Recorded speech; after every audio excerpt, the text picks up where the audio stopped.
Bench Opinions. Three idiots with amateur analysis. Welcome to another episode of Bench Opinions, everyone. I'm joined by Dominic, Klaus, and Max. Hello. We had another great weekend of rugby. The international window is coming to a close. We're going to dive into the controversial yet intense match between South Africa and Ireland. We're going to touch on England versus Argentina, talk about Tom Curry, the villain in all South Africans' eyes. Also controversial.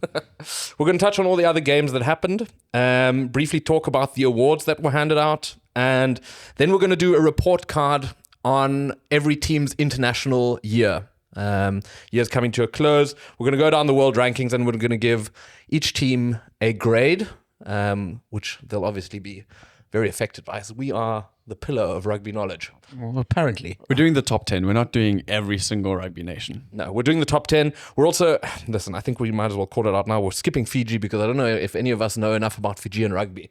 But Fair enough. yeah. Thanks to everyone who gets involved on social media and on YouTube. We appreciate everyone watching. We also appreciate the comments under all our videos, whether they be positive or negative. Dominic is the one you will be discussing with. Yes. Our keyboard warrior. Yeah. Right, let's get stuck into it. Ireland versus South Africa. It's turning into a bit of a grudge match between these two. South Africa winning 24-13. I think before we get into anything specific, general thoughts about the game? Split opinions for myself on both of the teams. On the one hand, I thought South Africa played really well. On the other hand, I was frustrated by South Africa. And then you look at Ireland, and I thought they played very valiantly, defending with 12 men. Cheating. But then at the same time, not my words. Yes, I take that back. I'm going to have to start stretching my fingers there for the keyboard. They played very valiantly with 12 men, but they went down to 12 men because they were so under the pump. Yeah. Look, we talked up the game. I think everyone did. I think everyone was excited. Leading up to the game, a lot of the Irish fans, at least on our comments, trying to talk down the rivalry, which I pointed out might be signs of trying to diminish the importance of it because you might be a little bit afraid of what's going to happen. But I think no one could have predicted what happened. And I think I share your frustrations. I think there was an opportunity to really put 40-point gap past the Irish. But I also think it sort of shows that the job that was set out for the Springboks to do was just so clear. And I think there is an element of you being surprised at an opposition going down to 12 men. I don't think you ever prepare for that, right? So I think it is a bit of both of that. But the headline has to be just the utter dominance by the Springboks in what you would feel probably were the points of play that they said they were looking to exploit. Yeah. I mean, let's dive into that a little bit because I think we were all surprised at the tactics the Springboks persisted with throughout the game. There was obviously signs that the scrum was dominant and we were putting them under pressure. And it almost seemed like weirdly personal to the Boks. Like they didn't even care about the scoreboard. They wanted to almost humiliate the Irish in the scrum predominantly, which worked. But as we discussed, you didn't get that massive scoreboard win that maybe you can carry down the years and say, look back to this moment. Because I don't know if down the years you're going to remember this game for the scrum performance. Yeah, look, I think these are early signs of a shift in at least the mental approach by the Springboks. I think Rassie's been able to and has done really well in painting the Springboks as sort of these underdog kind of characters, or these guys that have to overcome adversity. You know, the whole South African, every day you got to get up and you got to go, and that's sort of been the carrot that he's dangled in front of the players. But I think that after 2 back-to-back World Cups, this length of time at world number 1, what is the next carrot, or what is the next mental, the mental approach that you can kind of use to get these players up for it? And I think you're starting to see there's this, I wouldn't call it them trying to make it personal, but I think Rassie's approach is now we are the top dogs and we've got to show it week in, week out. And I think that's maybe the slight shift. Although remnants of the other DNA will stay, of course, because I think it's part of the makeup of the team. But I think that's really what it is. I think Rassie knew how to turn all the noise that came out of Ireland leading up to the game, or all the noise at least that there's been from the Irish camp over the last couple of years since that quarterfinal, and use that as the driver to make sure that the guys go out and perform. And in this case, it turned out into what it did, which seemed, like you said, it was personal. Klaus, I know you said you were not necessarily only happy with how the Springboks went about it. And I assume that is predominantly because they kept going back to the scrum, even when they had a penalty, where others might kick for post or might go for the corner just to try and really build scoreboard pressure. At a certain point in the game, I felt like the Springboks were trying to get penalties rather than score points. And I feel like too much focus was on that. They knew they had dominance at scrum time, and they knew by going to that, they were able to milk penalties. And hopefully, and this is why there were so many, I mean, amongst other things, but this is why there were so many cards in the first place, which then gave us a numerical advantage. And I didn't feel like we then exploited that numerical advantage because we still doubled down and went for the scrum instead of then getting the advantage, going out back and trying to then run it wide or something like that. Use our pace that we have, with the likes of Sasha and Kanan and Corbus. Yeah. And yet they would keep the ball in the scrum, get the penalty, almost just be like, okay, cool, we'll just scrum again and scrum again and scrum again. Okay, yellow card, brilliant. Now they're down to 13 men. Let's scrum again. And I was like, okay, I kind of feel like we've lost the point of it. Yeah. Get the numerical advantage, get the points on the board, because that's what's going to win games. I think that's where it felt so weirdly personal to me. Like it felt like almost like the Springboks completely blinded out the scoreboard and whatever, and were just trying to humiliate the Irish to a certain extent. I would play devil's advocate in saying, don't you think that the Springboks prepared for a different island and a better island? And I mean this genuinely. I don't, if you had asked Rassi, I think at the beginning of the week, do you think we're going to utterly destroy Ireland at scrum time? He would have told you no. I genuinely believe it. I agree that. And I think we forget, maybe, as people that have never been in that space, and how fine the margins are, or expected to be, that these guys go in there and it's been drilled into them what's expected of them. And I think, as I said, I come back to my point that I just don't think the Springboks would have ever had a scenario in their head where Ireland are down to 12. And I think it's like a sixth sense for them to go in and stick to the plan. And I think maybe that was why we fell victim to maybe not opening, taking the blinders off and going out wide and exploiting the numerical advantage. That would be my take of it anyway. But even if they had 15 men on the field, why would you persist with a scrum the entire time? Because I think that's where, in fine margins, I think that's where you look to. That's where, if there's any space where you feel like you can dominate, you're obviously going to stick to your strengths if you believe that it's going to be a super tight game, right? Yeah. So I think you're looking for fine margins, and I think the most likely place you'll find margins is at scrum time. Yeah, they turned down, I don't know how many kicks at goal. I think maybe at least 2 or 3 to go back to a scrum. It was interesting to see. I think we're going to get into the referee and the individual cards and decisions that went against Ireland and against South Africa. I just want to talk about the Irish team, because you guys both said the Springboks prepared for a better Ireland. Is it that they're undercooked because then they're coming into their international series? Did they pick the wrong players? I know we were all critical of Prendergast at 10. He seemed like he got caught out a little bit. Or what is the difference? I mean, to be honest, first of all, I think it was a perfect storm for the Irish, because if you look at that pack, you think to yourself, some of the best forwards out there. So you look at their pack and you go, and yet we saw what unfolded. I think in the back line, there's some questionable decisions. I think Prendergast starting, the noise came from Ireland as well. And when you look at how Andy Farrell was grilled for that selection leading up to the game, I mean, he said something ludicrous like, I think what he can do at fly half is more important than his work-ons.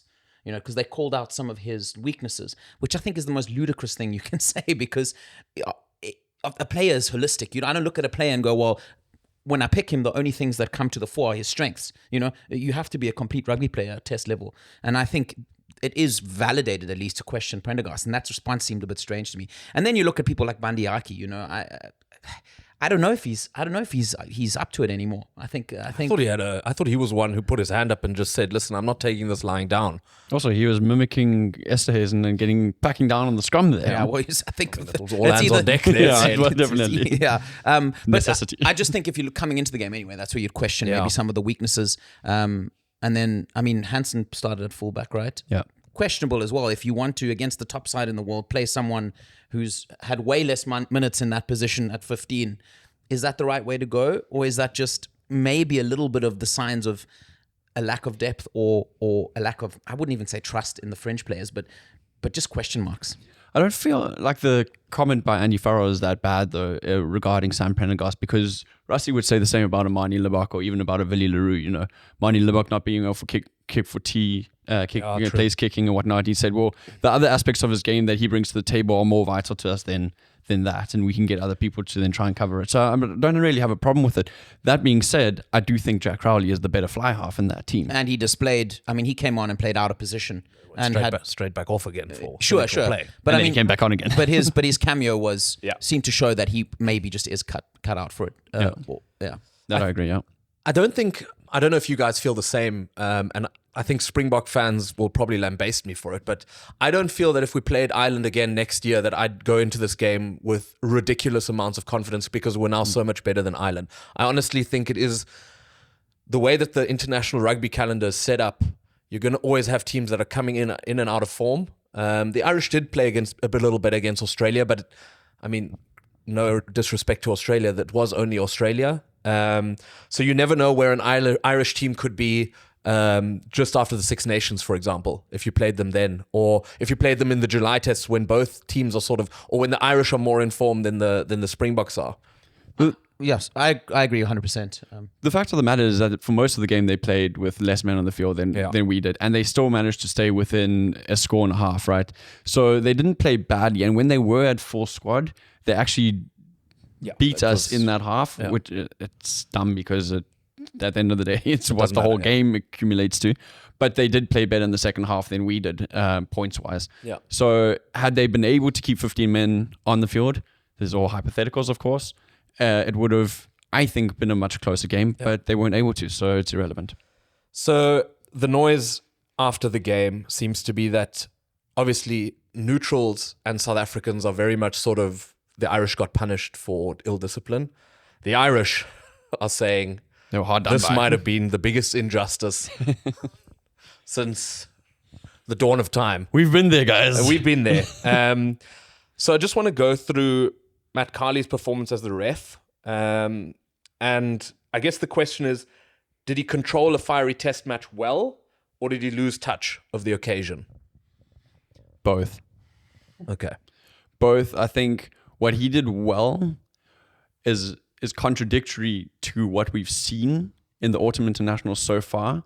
So the level of the threshold that he had for certain calls was brought way down. Yeah. So, example, and I'm not saying this should have been this way or the other way, but as a comparison, if you look at James Ryan's no arm flying into the ruck tackle on Malcolm Marx, that last week in the Italy game, straight red. Yeah. That 2 weeks ago in the France game, straight red. And so that wasn't the case in this game, right? But holistically, in this game, the consistency I thought was very good. Yeah, you can look at things like Sasha, that probably should have been a card. We're going to get into those. But then at the same time, you details. can look at Tommy O'Brien and say, well, that should have been some sort of a card, right? So I think holistically speaking, he brought the level down, or he raised the threshold up, however you want to say it, but it was consistent across the board. Yeah. Where he did lose the game a little bit, I found, was at ruck time. At the breakdown, I think it was a bit messy from both sides, and maybe you could argue that he let it go on for a little bit too long. That being said, I did think his communication was quite good, and he was quite vocal about get out, stay in, don't do this, don't do that. So I think he managed the game all in all very well. Yeah, I think Egg Chaser, the YouTube channel, said it very well. It just sums up exactly what you said. Is he mitigated down everything? Every call he saw, he mitigated down just to let the game happen. Which sounds weird when you've got 5 yellow cards and a red card. I think let's go through the individual moments. Sasha Feinberg and Gomezulu. My biggest criticism of that call is just not using the bunker. I don't understand why you. The TMO was involved. No, I know, but I think again, we've spoken about it in the past. I think it's such a brilliant tool to decide. Okay, listen, we have to take a look at this because rugby keep banging the drum about not wanting to take too long with these kind of things. And the same way we've said in the past, use the bunker they should have used the bunker in previous decisions where it was straight red to just have another look at it. Yeah. For example, Mustard. I would say here it's like if there's any debate about whether there's head contact or not, just send it to the bunker. Well, I mean, they didn't even call it up for a card, so Yeah, but it that's wouldn't have gone to bunker because it should have been a yellow, and then I think you should have used the bunker and taken your time. I think the statement was the player was slipping, the Irish player, and they weren't convinced that it was a no arms tackle by Feinberg Ngomazulu, which I thought was wild. Yeah. was very, very convenient for us. No, that's why I say I think there's a part of him that kind of obviously doesn't want to make a big call that early, and as you said, maybe This was the mitigating down thing. he's made a mitigated down. Let's not make that call. But I also think, I think they worried also about opening cans of worms in Pandora's boxes. Like if they do send him off and look at it even longer, then we've slowed it down now. Now we have to give him a red, and then you've kind of lost what you're trying to achieve, right? In saying I want to mitigate everything down. I think it should have been a yellow card. I also think so. Next one. I think he was fine. Next one is the James Ryan. Started as a yellow, got upgraded to a 20-minute red. Just sort of, I mean, he was a villain after that Durban Test match when the camera caught him sort of smiling after the croc roll on was it Marks? Marks? Yeah. He was Malcolm, he just keeps on going after Malcolm, eh? Yeah. And I mean, I think hard for anyone to argue that wasn't a yellow to start with, and even the 20-minute red I thought was the right decision. I think honestly, I think it's going to be very interesting to see now what happens if he gets sanctioned even further, because I think it's. But this is what we said should happen, right? Exactly. The punishment should happen after the game. Yeah. That is exactly the right way to do it. Is give him a yellow, let the bunker look at it, give him a 20-minute red so that the game isn't dead. Yeah. Because Malcolm Marks didn't have to go off. No. And it was a shoulder to the head, and he dived in like fucking Superman. I think the best thing to do is compare that to even Lewitt to a certain degree because Ryan makes the decision. There's no one's being pushed into him. Yeah. No one's running at him at full tilt. To me, that's like the most severe degree, because you're making the decision to hit this guy in the head without using your arms. So that for me is like, if there's any straight red card, it could be that. But then again, we've said, use the bunker. And then if you deem it to be really dangerous, then give Afterwards, the guy a suspension. Yeah, I agree. The Prendergast yellow, he was just unlucky because he was the last one in a string of penalties. Yeah.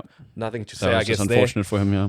Next one was Crowley, Senegal playing on the ball on the ground. That's just dumb. Probably not intentional, because he said he said afterwards in the interview he came in with a bit too much fucking chutzpah there. Yeah. And it was just misaligned, you know? Just a hot-headed there. Yeah. So I think also tough to argue with that one. Yeah, I it's like a box on the ropes though as well, to a certain degree, I think. And I think the next two are the ones where obviously Andrew Porter got a yellow because that Irish scrum was just going backwards. It was just going backwards. He was angling in. I guess you were reading some comments about some Irish fans who actually doubted that, and who saying the South African was the one who was angling in. But I think him and the McCarthy yellow that happened next are just when the ref picks you out as the weak link in the scrum and you don't fix it, because he had a few words with Porter for a while and he just couldn't get it right. Then there's not much that's going to happen other than a yellow. And then the last one, well, I mean, we're not mentioning Arge because he's got rescinded. But Grant Williams got a yellow for deliberately slowing down play. Also completely fair. Also completely fair. At that point, though, it did feel like the ref was just going to try and give a South African a penalty or a yellow card for the sake of it. I must say, at a certain point in time, I almost felt like Ireland could have received more cards due to scrum penalties. But I think at the same time, what's his McCarley, right? Is his name? McCarthy. No, the ref. Matt Carley. Matt Carley. I think at some point in time he was like, well, I don't know if I can send more guys off the field. But I mean, it is tricky because if you say, okay, well, this is repeated infringements and I'm going to start giving yellow cards, and the repeated infringements are repeated, then it is kind of a little bit of a domester. But in that regard as well, I think logic prevailed. It did, Just despite we sit here and there were a lot of yellow cards, but I think logic prevailed eventually. Let's take a step back and look again at what we discussed last week. Does World Rugby have a problem with the way that they've set up the rules? Because this, in our mind, was officiated correctly, but this was, if you're a neutral watching rugby for the first time, I don't know if this is such a great game to watch, because it was, I mean, the amount of time we were watching replays, we were stop-start, it just wasn't a great advert for the game.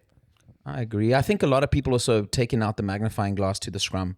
I think it's unfair because now South Africa, they just out-scrum almost anyone. And there's a lot of noise, particularly from Irish fans, but also people up north saying, well, the union, this takes way too long. I think I saw a stat of something like it took 115 minutes to play 80 minutes of rugby, which is very slow.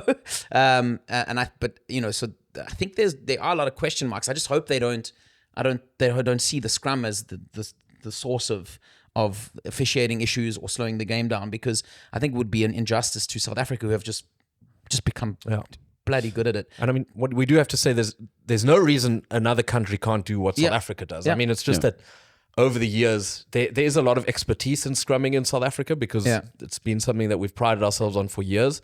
But there is no reason, size-wise, other countries can't become technically as good. They just have to devote a lot more time and energy to it. And maybe the doubt is in their mind whether scrumming will be in the game in its current format for long enough to make it worth it. Justified, yeah. I think the problem with scrums is, or not the problem, the exciting thing about scrums is obviously you're testing these big boys out that you would not use in rugby union. Otherwise, you would just have fast sprinters on the field. Yeah. So you're giving an opportunity to these big guys to actually have a massive impact in the game. And South Africa is now at a point where they become so proficient at it that, like we saw in this game, I think it might have been a record or close to a record for the most scrums on your own feed. Yeah. And it was just like, we don't usually have that in the game. You don't have that much dominance in the scrum that you are able to do that. And that's why it then drew out as long as it did. The problem is that these guys, if they don't get penalties, they're also tiring themselves out, right? It takes a lot of effort. And if you're not able to win it, mentally, you get shifted back, and physically it destroys you. Lactic acid starts building up in your legs. Now suddenly you got to sprint for a ball. Like, it can also have a negative impact. Klaus, it sounds like you've been in a scrum before. I mean, no. I mean, but I think that can be said for any tactics, largely in rugby. Also, if you're doing the high ball, if that ball just keeps coming back at you, if it comes off, it comes off. If you get so good at it though, and you've got front football all the time, it has the opposite effect. And I liken the whole calls for it's like telling people that they can no longer bowl short balls in cricket just because it's impossible to play, the scrum. And I think there's obviously certain rules that have to apply, and they have really locked down on the rules. The same way, if you want to use the cricket reference, they have over the years in cricket as well also allowed how many bounces are you allowed in and over, etc. But taking the short ball out of cricket would be akin to taking the scrum, in my opinion, as a weapon out of rugby. And it just, I don't understand it. Just get better at playing at it. Yeah. All right. Anything else on the South Africa Island game? Man of the match, going to Malcolm Marx. I think thoroughly deserved. He went off for a blood repair job for a little bit, so he got his 5 minutes of rest. But other than that, I thought his game was immense. Yeah, and then having all of those scrums, he said in the press conference afterwards his neck was a little bit sore from all of it, but he absolutely dominated. And not only in set piece, but also in open broken play. He did so well. So a big shout out to him. Right. The other big game of the weekend, I suppose, was England against Argentina. England in the end squeezed out of victory, 27-23. They were leading 17-3 at halftime. So Argentina trying to mount another comeback like they did against Scotland. Takes England to 11 games unbeaten, and moves them up to third in the world rankings. They overtook Ireland. I know people had a fucking heart attack last week when we just posed the hypothetical question whether England are better. I don't think anyone sitting on this couch believes that. But they do beat what's in front of them. Yeah, I think sport is about, particularly if you're building teams leading up to World Cups, and you even see it in other sports like football, for example. If you're building something, momentum is really the key, right? And that's, I think, the decisive factor. And I think coaches will be judged on that, teams will be judged on that year and a half out from a World Cup. And I think it's safe to say where the momentum currently lies, and that's unbelievably so. I would still argue with South Africa as they continue to build momentum every time we think they may have reached their ceiling. And I think the only other team in those sort of top fives now where you say, okay, well, momentum is well and firmly with them is England. And even more so with the fact that you look at, if they lose to Argentina on Sunday, right, it dampens and would have put a serious dampener basically throws them back to zero. Exactly. Yeah, and they would, and yet, despite the importance of this game, and Borthwick surely knowing that, he was brave enough to make. And I keep talking about being brave as a coach. He was brave enough to make 6 changes to that starting lineup. Tinker, start to bring guys in, and still get it over the line. Was it pretty? I wouldn't argue it was, but we've spoken about this before. But they were impressive performances. Max Ajomo was unreal, and he all of a sudden allows you to play the little bit more of the flair game that they may be missing by picking George Ford at fly half. So all of a sudden they have options, and I think those are the positive signs that England fans are going to hang on to. Let's talk about the Tom Curry incident. First of all, was it late, his tackle? It wasn't late. But he knew what he was doing. It wasn't late. It was a solid hard tackle, and it's unfortunate that the guy got injured, but that was not an illegal tackle. Right, let me try and fish some other way. Do you think he pushed Conteponi in the tunnel and told him to fuck off? Probably. Probably. He's a spicy guy. That's terrible. That's terrible. I'm sorry. Our history with him, in terms of like South Africa's history with him, the guy's controversial. Let's put it that way. I would. I don't know if it's quite like Conteponi said, but I don't think Contepomi's done himself much favors by all the airing it out. Yeah, I think they do call rugby a gentleman's game, and I think you can still stick to that. I think there's a lot of characters in this England team that maybe. Yeah, but what if you slapped him? Huh? What if you slapped him? Then slap him back. Deal with it between you guys. But I think I really think so, and I think this English side, there's a couple loud guys in there now. Yes. And I think that's going to come to the fore even more. I think if you've got players that are that loud and that confident, and you continue to win, if I'm a coach, I'm going have at it. Yeah. Henry Pollock also got involved in a couple of things there, completely unnecessarily. So, like is like the girlfriend at a bar fight who comes in when everything's done. You guys know what I'm talking about. I would argue that it was maybe a little bit late, but I don't think it was like malicious. And I think if you look at the way he hits him, he he's a big guy. You can't just put on the brakes, So I think, given the situation, he didn't do anything to cause extra harm. It's not like he targeted his knee or anything. It's just the way that he fell on the ground. It's tough to make to come out with this as Conteponi when you lose, because it just makes it seem like you're grasping at straws. You lost that game. You guys played very well in the second half, but you can't afford to go down that far. It's not Scotland you're playing against. So I don't know. I'm just trying to find a reason to hate Tom Curry. I mean, I don't have to really find a reason. This game is no reason. I think the whole Bongi and Bonambi thing was enough of a reason as a South African. But also, they say there's no smoke without fire. So there seems to be a lot of smoke around him. All right, I'm going to run through a few of the other results. New Zealand, I guess, comfortably beat Wales 52-26. You say that, but then also at the same time, the fact that Wales got 26 points on them is a little bit fucking embarrassing. It was to New Zealand. 24-14 at halftime. So and one thing I will say is it's done nothing to quieten the doubts among All Black fans. So that's the clearest sign. I also didn't realize that the rugby CEO has resigned, and there's a new guy coming in.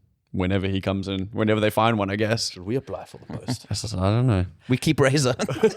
We keep him. We tank that thing from the inside. Italy beat Chile 34-19. France beat Australia 48-33, but it was 19-all at halftime. Pity Australia are just so ragged and run off their feet that they, I suppose, ran out of steam. Scotland are back. They're just, Townsend's finally found his match. They are going to climb these rankings. 56-0 against Tonga. Wow. And what's happened to these island nations, hey? Yeah, I think other than Fiji, it's a bit dire there. Yeah. They've just taken everybody to France and Italy and New Zealand. I think it's tough. A couple of earthquakes. Yeah. All right. We've got one more game coming up. It's South Africa against Wales. Falls outside the international calendar. Wales are depleted. I think you sent a stat today. 13 of their first team players. First team players are going, and they didn't have depth to start with. My question is, who's playing? Is it just the Ospreys? I don't know. Or like the Ospreys B team, because aren't the Ospreys playing in the URC this weekend? I mean, South Africa's released a lot of players, as well. A lot of players have to go back to Japan and to the URC, but unfortunately for Wales, this could. I think there's a few Welsh pundits and commentators who said this, that it's not a good idea. Yeah. It's not. Yeah. I know that they probably do this for revenue's sake, Commercial, yeah. commercial I'd agree. reasons. But I was saying to Klaus off air, they should do what Scotland did this year and just play the USA, Tonga, just get a few wins under your belt, just so your team actually starts to form a bit of an identity. I think, unfortunately, and this is where maybe the two unions differ, is that I think the Scottish Rugby Union, albeit small and maybe not a powerhouse, is financially relatively stable. Yeah. And I think Arnold Clark's there with the stickers. And I think because of that, maybe Scotland can go, okay, well, let's look at our side and how can we improve? Whereas I think the Welsh Rugby Union is just clutching at straws. Well, ironically, I think Scotland are the ones who should play better opposition. That's true. They shouldn't be teaming up against USA and Tonga. Yeah, true. But maybe Townsend needs it to keep his job. Yeah, maybe. Did you guys see? I saw one picture, by the way, of when Scotland were up 21-0 against Tonga, and some guy wrote, Tonga have Scotland exactly where they want them. I thought that was pretty good. All right. Quickly, just on the rugby awards that were handed out, surprising that Malcolm Marx won it? Not after that performance. I mean, I don't think any one of the four, it was surprising based on the year they had, but I think we have to lead with the fact that, how much does it really matter? First question. No, it doesn't. It's a point of pride for you but B, rugby must be one of the toughest sports. Actually, any team sport where you have a variety of different positions. How do you Judge allocate value best, to performances? I think some people missed out. I think Adi Sevilla should have been there. I think Pablo Matera had how much more of a better season do you want playing in Argentinian colors than what Pablo Matera did, So I think there's arguments for everyone, but I think also you're awarded for, I guess, results, right? And what you win. And I would have loved to see Ox win it just because the first ever prop to even be nominated. But I mean, God knows what would have happened if he'd won, because people hate the scrum. And Malcolm's also in the scrum. If Ox hadn't gotten injured and he could have played the full, I think he would. I think he would have been. But I think Malcolm just pipped him on that last. And shout out to Peter Steph Tutoy, who we don't even mention in these conversations anymore, just because he's so consistent, and so used to his excellence. It's a bit of a pity, actually. I saw someone ask a question there seems to be a lot of secrecy around who actually chooses the winner. I saw someone saying why? How do we not know? Someone said, this might not even be true, but I was seeing on X quite a prominent thing was why have they not released the names of the people on the panel? Oh, but I know Victor Matfield is quite publicly. Oh no, then it's definitely spoken correct. About Victor is never wrong. It's just a bunch of South Africans picking it. Victor even presented the award to Malcolm. God. That was a cool moment, actually. Yeah.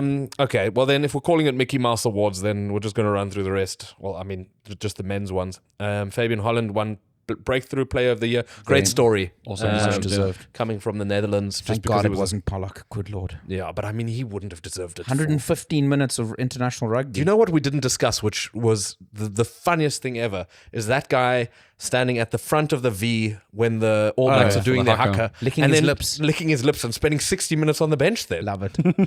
That is unreal. One of the funny moments. He's the hero of his own story. One of the funniest moments of the test match, as well as I saw they used him as a line out jump against. I couldn't stop laughing because he's not the biggest flanker. They had him at the back of the lineup, and you just saw this mop of blonde hair, and he. Yeah, we hate him, but he's good for the game. He is. And Coach of the Year went to John Mitchell. Yeah. Okay. England women's head coach. Guy's obviously got a good history in South Africa with the Lions and the Bulls. Yeah. Who would have made a good Coach of the Year? Swayze de Brain. Oh, I thought you were going to say Rassie. He's always good, but Swayze de Brain, I met a girl who was filming the New Zealand All Black women. No, we've spoken about this on the podcast. Oh, have we? Yeah. All right, then go back and watch that episode. All right. As mentioned, we're going to give each team a report, a grade, and just quickly discuss how their season went. We're going to go by world ranking, so we're going to start with South Africa. I don't know who I assigned that to. That was me. Right. So South Africa, I think, will have had been, if they beat Wales. Yes. Grammar. Wow. Will have had been, have been, 13 out of 15 wins. Yeah. Currently it stands at 12 out of 14. So let's just go with 12 out of 14. I think that amount of wins in a season, A, a shit ton of games. The Yeah. only other team who's played as many games is Australia. And I think if you've got that many wins, you've only got 2 losses against sides like Australia at our home, unfortunately, in Ellis Park, and then New Zealand in Eden Park. Those were the 2 losses that we had. The Australia one shouldn't have happened. The Eden Park one, really tough. You have to be somewhere ballpark A. And I think an A- is harsh. I think an A+ is just a step too far because they have excelled at certain parts of the game extremely well, and they've come a long way. They've attached so many strings to their bow, but they still show inconsistencies. Just their set piece is so good, i.e. the scrum and line out, in this case, that it keeps them in the game. So they can make mistakes, they can be inconsistent because they've got that set piece to just always keep them in the game. And I think once they click on all fronts, game over. Game over. Rugby will be cancelled. So I've been thinking of a way to say this without like being cheesy, but also being an absolute wanker, arrogant wanker. Wanker incoming. But honestly, it's a season where if you're grading it, at least from Russie's perspective, if he's looking at the things that transpired in order to take the squad forward, one of the most important moments probably, even though it was definitely not something they wanted, was probably that Eden Park loss. Yeah. If you look at the response in Wellington, I ask myself if Rassie moves as quickly to make changes to this team and the squad as he did if this team goes on to beat the All Blacks at Eden Park. I don't know if, and I've been called out for it before talking about the guys that are getting older because I know they have families and I don't want to speak horribly about them. But there are a lot of those guys in that Eden Park win where I think Rassie said, okay, all right, we're on the precipice here, and some of these guys maybe can't quite cut it, and that is what I think forced that reaction in Wellington. And from there, you really feel like there was a corner turned. And if you told me, someone also said this on X, if you told me at the beginning of this year that South Africa would go on to do what they've done now, particularly in this Autumn Nations, without Ox and Chair, without a Pollard in the 23, all these moves that have now happened with Willemse playing the way he's played and stood up, and Sasha Feinberg just being head and shoulders above, I would argue, most of the 10s in the world at the moment. And I think that's where you grade it. And I would go as far as to say an A+. I'm fine with an A or A+. Never got that result ever. I was just thinking when you said add another string to your bow, could have said added so many strings to the bow it became a harp. Oh, good one. Let's go to the next team. Right. Next up is New Zealand. Oh, that was me. Poor. Very, very, very poor. New Zealand, I would give New Zealand... Here we go. You can tell this man's prepared. I would give New Zealand a D.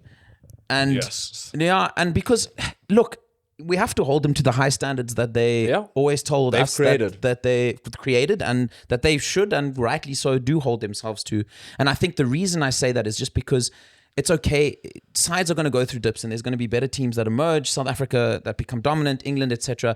But I thought, okay, well, they went on to beat Ireland, right, in Chicago, which would have been a victory that should have really, I would have said, springboarded them to having some sort of confidence and belief, and they've kind of just fizzled out for the rest of this Autumn Nation series. And I think the fact that there's still so much noise coming out of New Zealand, and Razor just has not been able to diminish it, and his role, his job is in doubt. It definitely still very much is in doubt.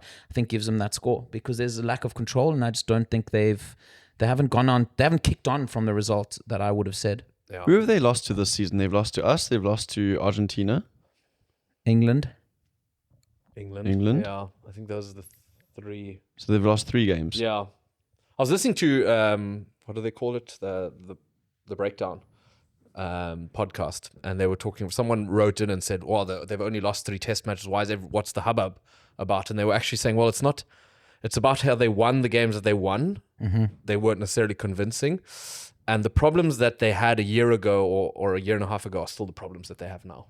Yeah. And it's just, you're not moving, But then at the same time, Razor came out and said the All Blacks as a team, as a squad, have never had this many injuries as ever before. I think a D is harsh, but I also understand completely what he's saying, because I think second place in the world rankings flatters them extremely, considering how up and down they are. We can go two ways. We can make excuses for them, which they've never done in the past, the All Blacks, because they've held themselves to the highest regard. And the All Blacks, come hell or high water, have always just played a style of rugby in the way that we're used to, and something that, and they had this, I hate to use this word because everyone uses, but this aura to them.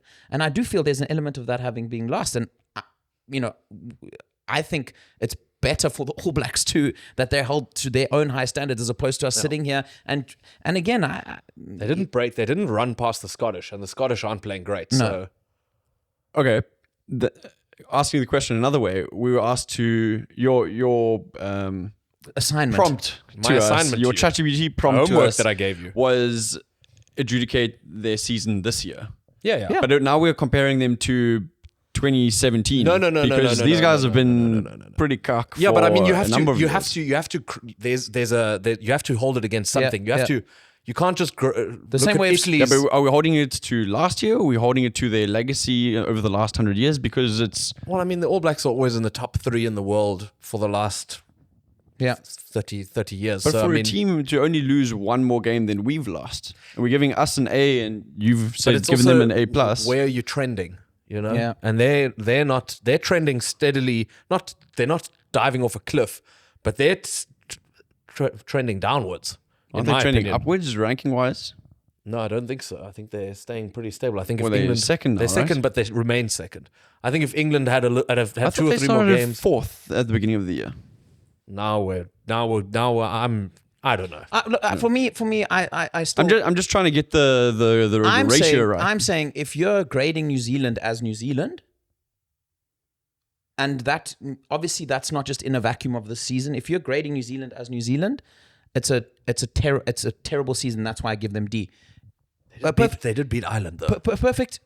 Yeah, but a perfect example though for me is if Scotland, for example, if Scotland, say we mark Scotland after the Six Nations, right, and they end up finishing third in the Six Nations, you'll still probably give them. Yeah, you would give them a great score. No, I'm joking. No, but you would give them a great score because as Scotland, that's a brilliant season, and I think as New Zealand, a D is what I would give them. Okay, so we disagree on this one a little bit, but we move on. Next up is England. It falls on me to grade them. I don't want this podcast to become this England fluff piece, which is unfortunately what it has become. But even when we try, you just said you hate Tom Curry. So I don't hate anyone in this world. I strongly despise him. but even when we do try and fluff them, the English won't take it. Okay. That's true. I'm not counting the game they played against the France A team in June. I'm only counting legitimate tests. They only lost one game. That was against Ireland in the Six Nations. And they won 11. Obviously, they're unbeaten in 11 games. And I don't think anyone can argue that they have to get an A because they beat everything that's in front of them. You could argue that it's maybe an A minus because they're not necessarily convincingly destroying people, but it's tough not to look at them and say, like Dom was saying earlier, there's only a few teams in World Rugby that are trending upwards, and they're one of them. I'm happy with A minus. Huh? But who are we coming? No, I'm kidding. That's very good. I agree with that assessment. Right, let's keep it moving. Ireland dropped down to 4th in the world rankings. I have given Ireland a B minus. Right. Dom would have given them an F. 8 out of 11 wins. Okay. But I think a lot of the wins that they had were against not so strong teams. So including the performance against Scotland, which was really weak on that day. Against Wales, they lost. They lost against South Africa, which... Wait, they didn't lose against Wales. Sorry, I mean the wins that they had. Yeah. Wales lost, of course. Ireland beat Ireland 32-18, Wales 27-18. Like, they weren't convincing wins, and those are, you would think, significantly weaker sides.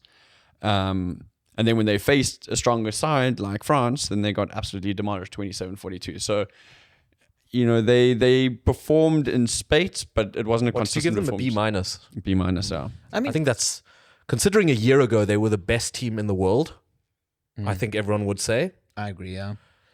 It's been a little bit of a fall from grace to drop to 4th. Yeah, and I would argue they beat everyone you'd expect them to beat. Yeah. And every time they came up against probably what you would call the cream of the top, at the top, they weren't able to get it across the line. Yeah. Yeah. And I don't Okay. want to bash the aging squad drum, but Hellas Well, I mean, out. when they do start a young guy like Prendergast, you're not happy with that either. No, but they've got another young person, Crowley. All right. I think I could have given them a C. C even, but, okay. Yeah, but Yes, you I people are see you. generous. all right, Dom, hit us with your France grade. France. D again. No. I think I would give France a B. Really? Yeah. Is that the B side or the A side? Yeah, the one they sent to New Zealand, or the one that actually plays in the Six Nations in the autumn. Is this That's a good with point. Dupont or without Dupont? I find it hard to I think France rugby as a union needs to get an much F, lower. Yeah. because that was an Yeah, absolute I think it's shit show I of think a it's a year. poor decision sending them. Maybe my grade is a bit too generous because I've Did they win the Six Nations? France. Yes. yes. Okay, so That's one of the reasons. That's one of the reasons I would called have. them a shit show, but that's not That's why it was the rugby championship right. against Yeah. the Okay, Six sorry, Nations. sorry, Dom. champions. Go ahead. That's why I think I think that they are graded a bit higher. Also because it's such a farce to me that they wouldn't send their best squad to New Zealand that I just feel like it doesn't. I've kind of blocked it out of my memory, which is not right.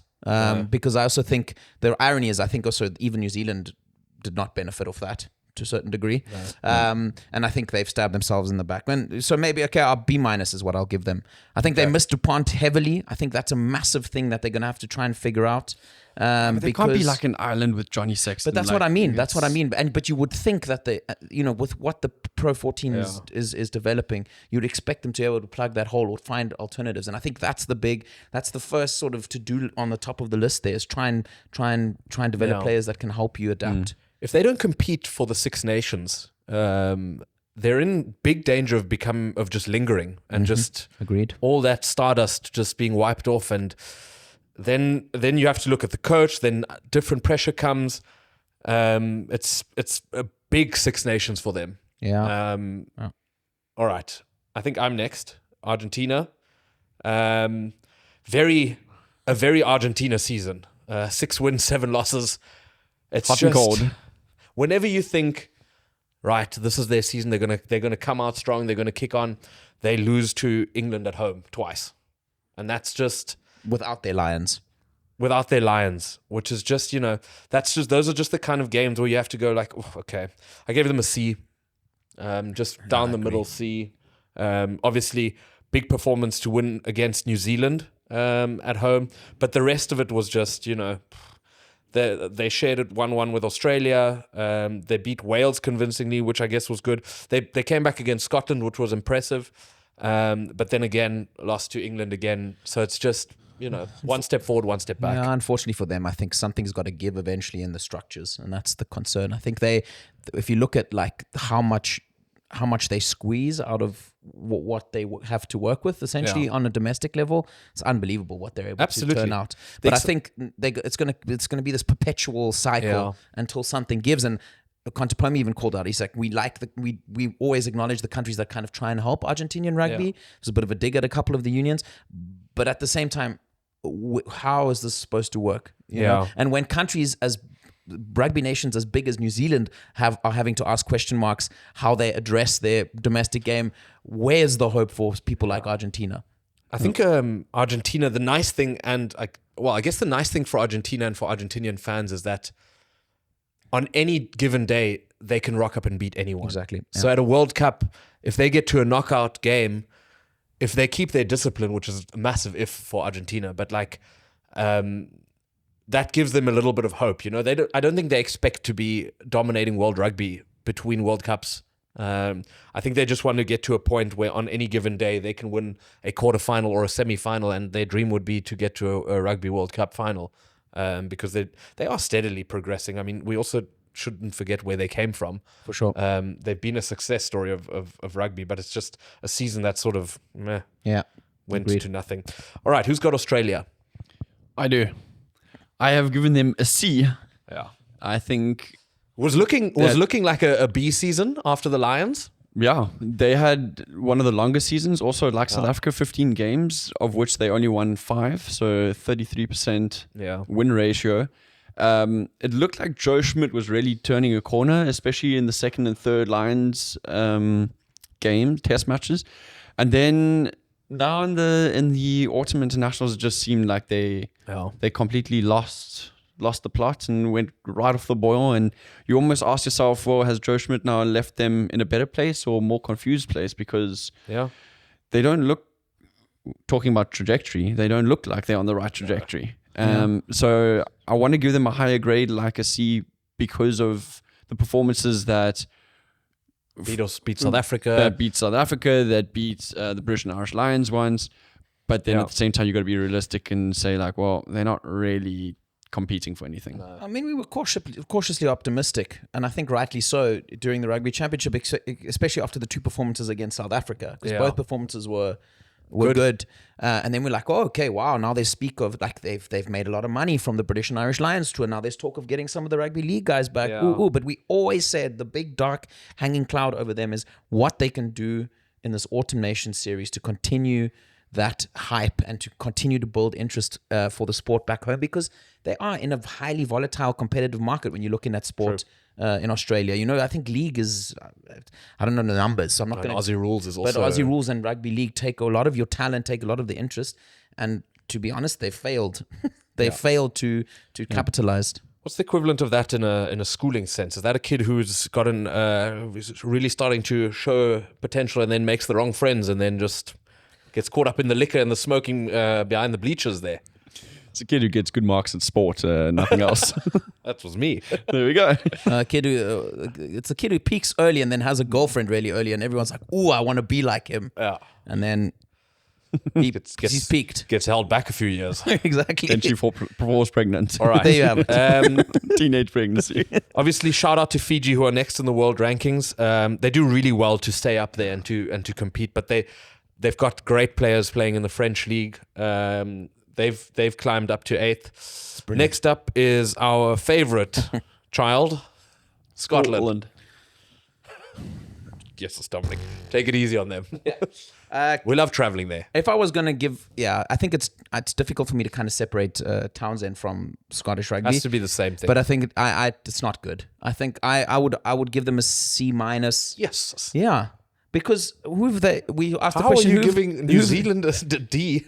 If Dom gives them a B, then Gregor Townsend's job could be saved by that grade. You see, that's the problem. You need to go low. And now so they're that listening, really hurts. and for the sake of Scottish rugby, I have to give them a bad grade, because then the Scottish Rugby Board watches this, and then they're like, "Aha, we have to get rid of him." No, I just think we spoke a lot in this podcast, and we have in this episode and over the last few episodes about momentum and trajectory and stuff. And I just think the numbers don't lie. I spoke about it last week.